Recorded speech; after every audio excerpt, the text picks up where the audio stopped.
What's good, meaningful movers? Welcome back to Move with Meaning, the podcast, where actions have meaning, words have meaning, and we open up the conversations to discover what's your next move. I'm your host, Krystal. In today's episode, we are going to battle.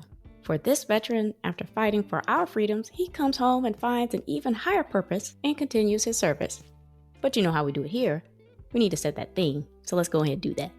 The word of the day is resurgence. I'm not talking Call of Duty or Halo or Fortnite. This is anything but games. Ever felt you have given so much to a cause, whether that is investing in your career with more degrees, training, and certifications, being a present parent, or managing the estate or welfare of a loved one? Gosh, it can certainly feel like a battlefield, but we must never give up the fight, because when one activity ends, a higher purpose fulfills itself, giving you new life. That's enough of me talking. How about we introduce our guest? And there's no one better to do that than himself. John, why don't you give the people a bit of background about yourself and what you're going to share with us today? Yeah, Krystal, thanks for the introduction and having me on the show. I appreciate it. My background is I joined the military straight out of high school. I spent years overseas in combat zones, came home, had some time. I had to kind of heal up, and then eventually found my spiritual path. And now I run a digital online spiritual community, and that's my life now. So it's been kind of a big transition like you described. Awesome sauce. What's always interesting to me is, why do folks choose to go into the service? How about that for you? Sure. For me, it was a couple of reasons. I knew I didn't want to go to college, so that was one reason. But the other part is I'd always wanted to do kind of counterterrorism or intelligence, and I wanted to go to the Middle East. I was kind of fascinated by Lawrence of Arabia growing up, the movie, and I read Jack Ryan novels and wanted to do intelligence. So I knew there were only two ways in, and that was either the academic route through like the Ivy Leagues or something like that, or go through the military. So the military seemed like the best choice for me. Interesting. Yeah, my husband was kind of the same route too. He was going to go the academic route though, and he comes from a military family as well. So tell me about your experience or the trauma that you had when you went over there. Yeah, I joined about a year before 9/11, and so by the time I got done with training and got to my first like permanent duty station in Fort Gordon, Georgia, it was about 6 months before 9/11. Really, by the time I got settled in at my unit, we were at war. So I would spend about half my 5-year enlistment in Kuwait supporting troops in Afghanistan, and then we invaded Iraq from Kuwait. And then when I got out of the Army, I kept doing the same thing as a civilian. So I spent those 2.5 years in Kuwait. I spent over 18 months in Baghdad, and then I did a 6.5-year tour in Kandahar, Afghanistan, southern Afghanistan. That would have been the first 12 years out of my first 15 years of adult life, right? So I was pretty much always in the desert. I was pretty much always working, 100, 110 hours a week, 7 days a week, all year. And I was just kind of completely in it. I believed in what I was doing, especially at first. Eventually it began to wear on me, and you kind of start to see that system grind you up, grind your brothers and sisters and arms up. You see it grind the quote unquote enemy up, and you're like, man, these guys are just living their lives and, trying to do what they do with their families. You see the civilians in the middle get caught, so that wears on you after a long time. And there's this like low grade trauma that you're experiencing, but you don't necessarily realize it because you're kind of trying to ignore it and do your job. But then there's high grade events that happen, like attacks, like, missile attacks or rocket attacks or truck bombs or whatever it is. So there's all this stuff going on, that's these big events that happen, and that you try to ignore that too. So you're kind of sweeping all this stuff under the carpet as you kind of move ahead. And then there's the adrenaline of it. When I came home, I realized that during that whole time, my body's kind of rewiring itself and how it responds to stimulus. And there's that trauma experience it went right along with, I did a lot of good things. I got a lot of experience. I met a lot of great people. I got to learn what it's like to do a great job, but it definitely takes a toll. Absolutely. I can imagine, because you're trying to perform. You're trying to be at your peak, at your best, all. And it's like there's no downtime. Every time is optimal, right? So I get that. What ultimately brought you back? That's a long time, right? That's 15 years? What happened? Eventually I reached burnout. I didn't have anything kind of left in the tank. So I knew it was time to come home, and I think the military decided it was time for me to go home as well. We all agreed on it. So yeah, it was time to come home. My wife had been with me that whole time. We had the same job. Oh, okay. Yeah. We've been married for 20 years. So we came home together. So that's kind of the choice we made, and we decided it was time to hang up the spurs as it is. Yeah, couples in arms. I like that. Okay, okay. So now we're talking about civilian transition. How was that? Was there? I mean, we talked about it a little bit, but there was an identity crisis that you were going through. Yeah, when I came home, I've been gone for so long because I spent 6.5 consecutive years in Afghanistan. Like cars were different, like body styles of cars. It was stuff like that. The world was a very different place for me, and I didn't know who I was because like I had this what I thought was an important job, and like when I walked into a room, people listened to me and wanted to know what I thought, and I was always like doing all this exciting, important stuff. So I really didn't know who I was outside of all that. And I didn't really know how to find that. So I was just kind of wandering around trying to kind of figure that out. Yeah, I mean, I'm not trying to be funny about this, but when you mentioned the cars were different, I immediately was like, okay, it was like a time travel. Yeah. That's what it really reminded me of, because wow, if you're gone for 15 years from your home and the modern world, and you're in an area that doesn't have the same amenities, technologies, advancements, and so on and so forth, and then you come back, there's this gap of a slow grow into getting used to all of that. So yeah, I can imagine, and then trying to find where you fit in this new world. Right. What happened? How did you start to deal with that? I mean, I knew I needed to heal. I went to the VA because I figured they could help me. So I went and asked for help, which is an important step.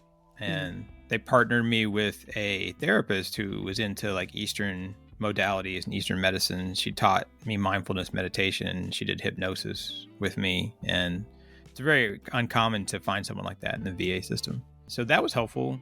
I wasn't able to completely like use it all because I was still too kind of broken to do that. I had, PTSD, anxiety, OCD, depression, hypervigilance. I had all these stuff that was wrong with me. Was that diagnosed to you? Yeah. Oh, okay. That particular doctor diagnosed you? Okay. That therapist, and my psychiatrist diagnosed me with all those things. Oh, okay. Okay. Yeah, why do you say it's uncommon to find that kind of doctor in the VA? I mean, they have good therapists usually, but they're not always like focused on kind of those Eastern faiths like she was. Mm-hmm. I mean, there are other ones that do, but it's not as common. So I was lucky to be able to find her. Yeah, that's interesting. I wonder if others can request. Can you request for that kind of doctor, or you just kind of get assigned to the VA on where, it's like whatever you got. Yeah, it depends on where you end up. Yeah. Okay. Like it depends on what clinic you end up at and what city you're in. The VA is a very hit or miss. Like sometimes it's really good. Sometimes it's like, man, what's going on? Yeah. Well, as I mentioned that too. I told you he comes from a military family. Yeah. But he interned at a VA. And that's what he had mentioned. He had a great affinity to really upgrade the systems, upgrade the building, just make it what it is supposed to be, what it deserves to be. So right. I can definitely understand that. Okay, so like you said, you didn't get a chance to use all that because you were not all the way there. Right. Yeah. From an openness perspective to kind of receive all of that. What got you there? Well, time helps. Mm-hmm. Time's this amazing thing, right? So time is important. And then as time wore on and I was just still kind of wandering around, I started to see some things like I let go a bit. I realized that I was too invested in my past and I was too invested in what was going to happen tomorrow. So I tried to let go of that a little bit. There wasn't a spiritual decision on my part at that point. It was just kind of a practical decision because things were so hard. And so that it was almost like a surrender in a way. I think that helped me have less weight that I was carrying around. And I think that helped put me on a path where I could eventually figure out who I was and find myself. So I think that was a key part to moving me forward. You made a really good point. So I heard something before. I can't even remember who said this. And it was just so profound to me. And that's what I do too, is I'm always worried about tomorrow, like the next day, the future. And this person said, yeah, we're never living in the present. We're never living for today. We're never living right now. And someone said, really? What do you mean? And like, well, we're always either in the past or we're in the future. We're never thinking about today, making what today, the best decision about today. Just with me as a mother, I was hypervigilant on preparation, hypervigilant on scheduling. All of these things were like coming up to mind. I am diagnosed with PTSD. I am diagnosed with panic disorder, which is a form of anxiety. And I am hypervigilant when it comes to my kids and my career. So yeah, I can definitely see how, man, the distraction of things that have happened, which you cannot control, and the things have yet to happen that you actually can control, but you have to live in your present to do that. So tell me about this moment, because everyone has a special moment that clarity begins. Clarity hit you and you said, wow, this is the spiritual journey. This is what I want to do. Yeah, that was over 2 years now. And I was laying in bed and my wife was asleep. And I just kind of had this moment of understanding clarity. Some call it awakening, right? I just kind of understood things. I felt like there was this oneness with the universe and everything, that we're all the same thing and we're all part of the same thing. It was a very kind of loving kindness situation, very warm. I also knew, okay, here's what my higher purpose is, my dharma. It's to go out and kind of help people help themselves and hopefully be able to show them that they can find their own way, maybe easier than I did. I knew that I wanted to create, a nonprofit online community where people could kind of share their journeys and I could share mine. And so it completely changed my life, like wholly in like one moment. Oh yeah, those are the best kind, because it's no question. There's no doubt. There's certainty. And that's a really good place to be when you're taking on something like this. Like, this is a huge journey.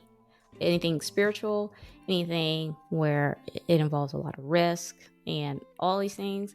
When you go for it without fear, I mean, you can accomplish anything.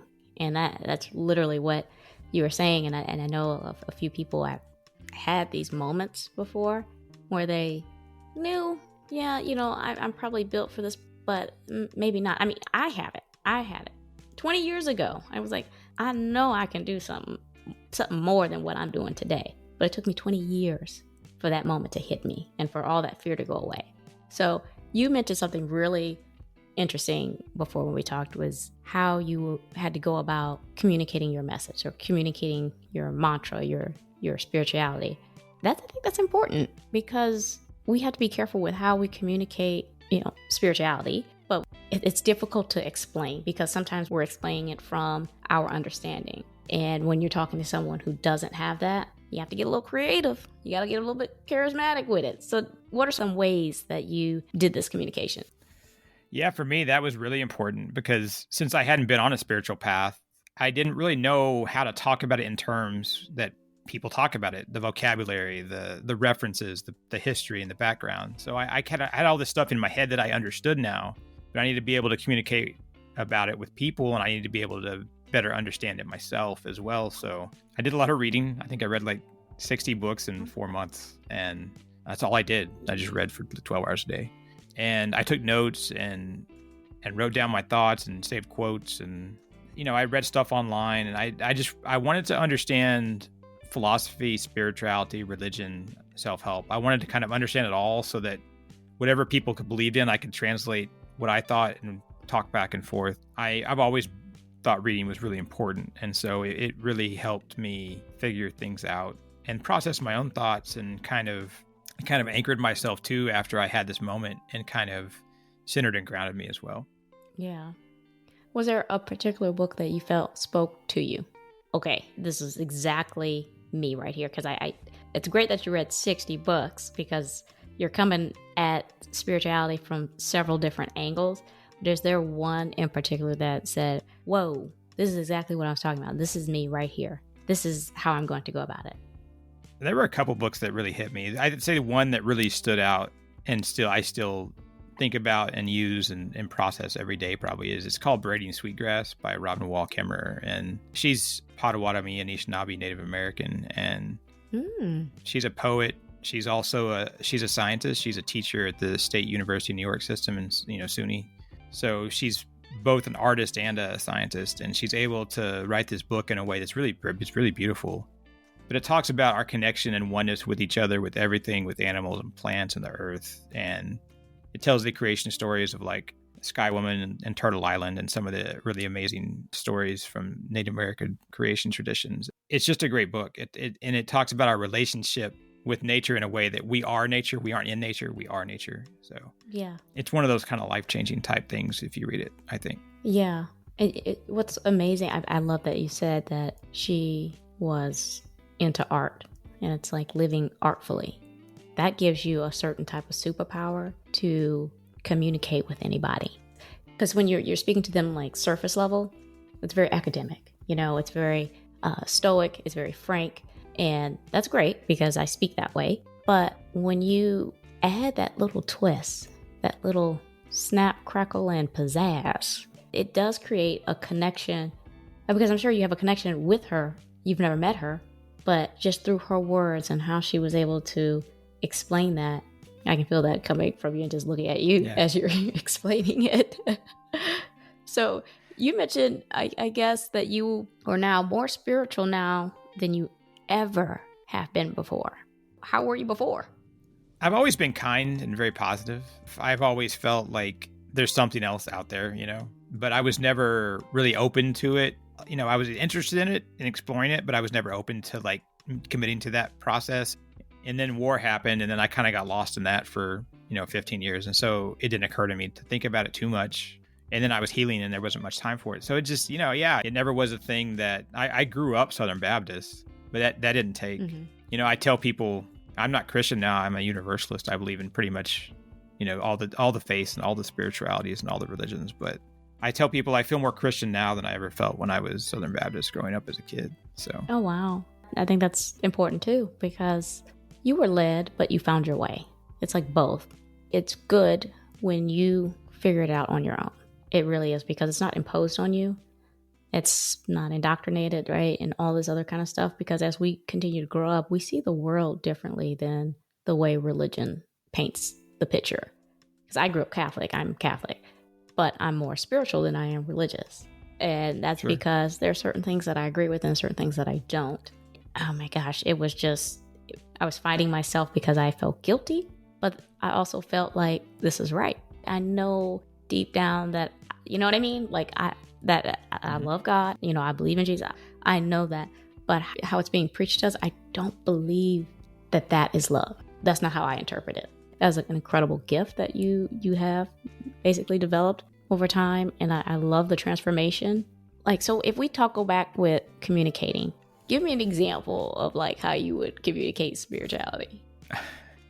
That's a hard question. I think spirituality is definitely something that's fiercely individual for each person. It's personal, right? So for me, it's, what do you believe in? What are your values and beliefs? Like, how do you see spirituality? How do you see that connection with whatever it is? Like, some people call it the universe. Some people call it that self with a capital S, or nature, or source. God.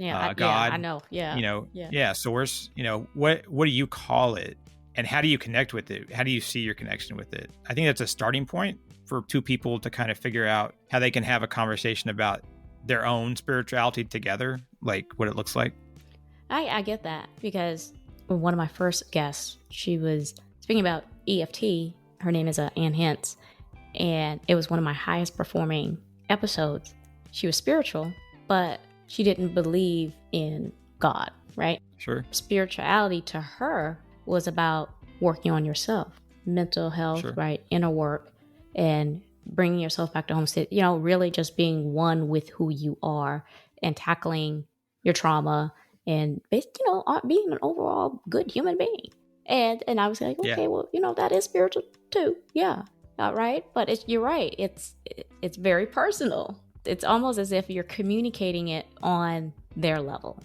You're opening up the conversation without judgment. Right. So I think that is incredibly great. It's approachable. So you said you found purpose in a nonprofit. So tell me about this nonprofit you got.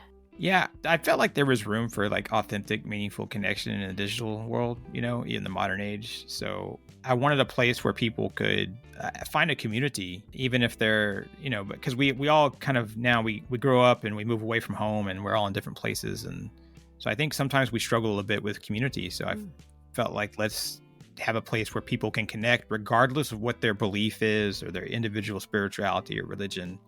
So you could be a Hindu or a Christian or an atheist or a spiritualist, new age spiritualist. It doesn't matter. And you could be in a community and have conversations and figure out your own path. And maybe what other people are doing helps you out. Maybe it doesn't, that's okay.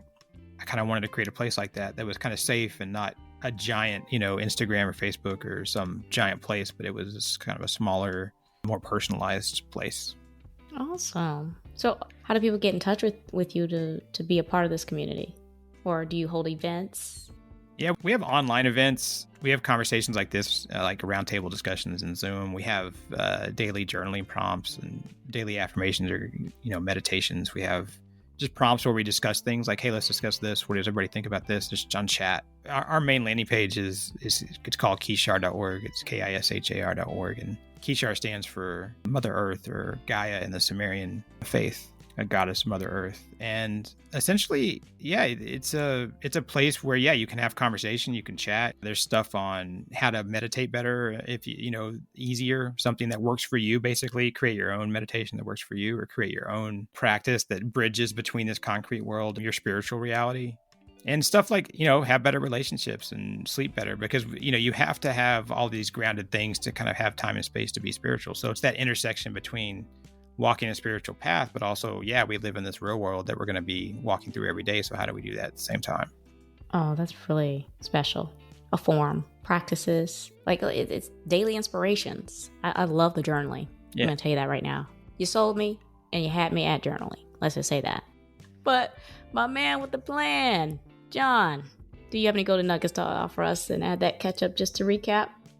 Yeah, sure. I try to tell people, we have more time than we think. Take advantage of that. Use it. Don't chase perfection. There might be perfection inside of us. That thing, the deep inside of us, is probably perfect. But don't chase perfection out in this real world we're moving through every day. You can be good and great without being perfect. And love yourself, right? Self-love. That's key. Well, that's the episode today. Trust me, I know the fatigue that trauma takes on the mind and body to ultimately leaving you gasping for air.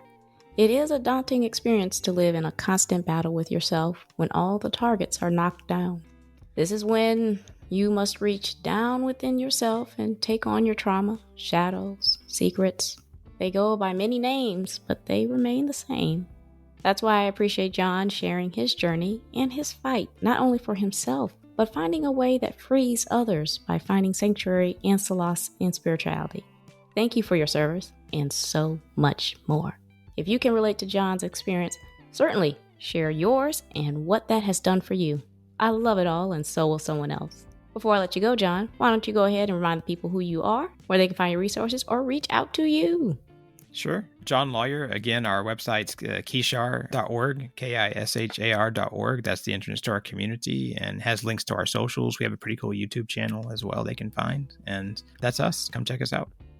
All right. I'll make sure to include all of John's resources and connections in the episode description, as well as on my website's resources page, movingwithmeaning.com.